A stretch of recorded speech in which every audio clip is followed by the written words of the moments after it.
Welcome to part 2 of the journey of Alex and Molly.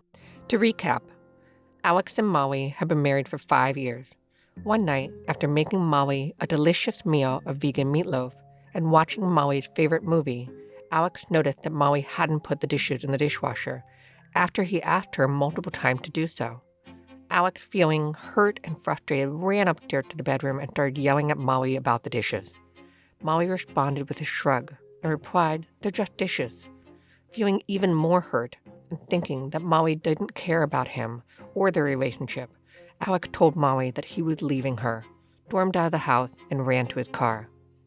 Now, we join Alex with a DBT therapist, played by yours truly, as they practice dialectical thinking to help shape Alex's beliefs about the situation. So, Alex, if I'm hearing you correctly, you're often having the thought that Molly doesn't care about you. And you notice this thought tends to prompt intense feelings of sadness, anger, and even shame, right?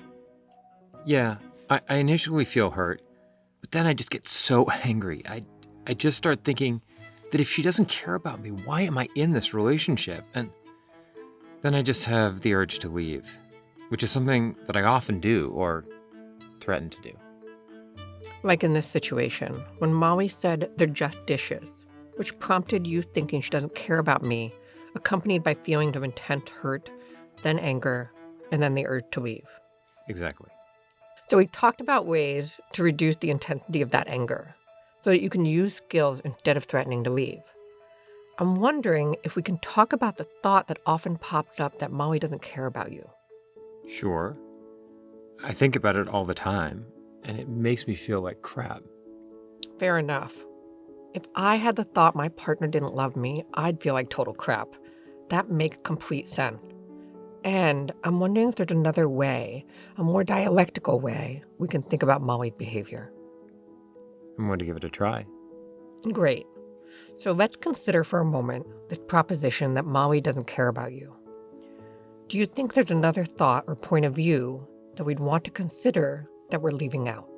Well, she does love me. If we're thinking dialectically, then yeah, that thought is a useful counterposition. Any other thoughts that you can think might be helpful for us to examine? Well, Molly loves me sometimes, and it feels like sometimes she doesn't. I love that you're embracing change and recognizing that sometimes you observe greater care from Molly compared to others. I'm wondering if there's a way we can think about things transactionally. In other words, the way that you and Molly impact one another. Like, sometimes I do things that makes Molly not care about me? Kinda. Though I want to make sure we're sticking to the facts. So perhaps notice that you may do things that cause Molly to behave uncaringly. Perhaps you may do things that Molly finds uncaring, and she may respond in uncaring ways. That you're both connected and that you both want to be cared for. Yeah. I know that she hates it when I yell, and she feels like I'm being unkind. So, I want to highlight two important things here. One, that we include a proposition that acknowledges that Molly's behavior is connected to your behavior and vice versa. And that you and Molly want very similar things, to be cared for. And now, the final question. What do you think was going on for Molly when she didn't put the dishes in the dishwasher? Well, she mentioned during dinner that she'd had a really long week and was exhausted. She actually fell asleep while we were watching our favorite movie. So maybe she just really wanted to go to bed and didn't want to think about the dishes. Yeah, it's possible Molly just didn't want to do the dishes because she was tired, not because she didn't care about you. I love all these counterpositions. I'm wondering if we're leaving anything out. Like, is there an element here that we're missing? For instance, have you asked Molly if she cared about you?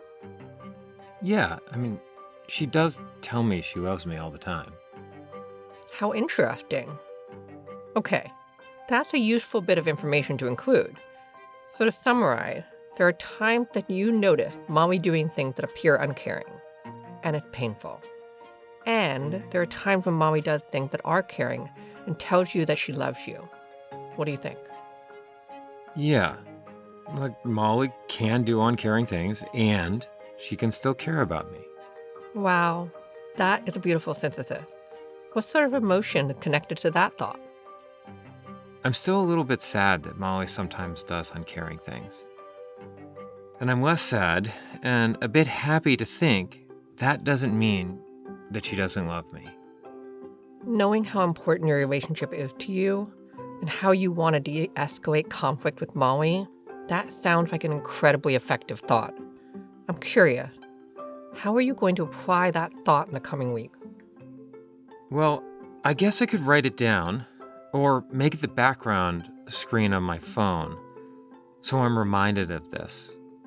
And maybe next time she does something uncaring, I can let her know that I feel hurt rather than yelling and leaving the apartment.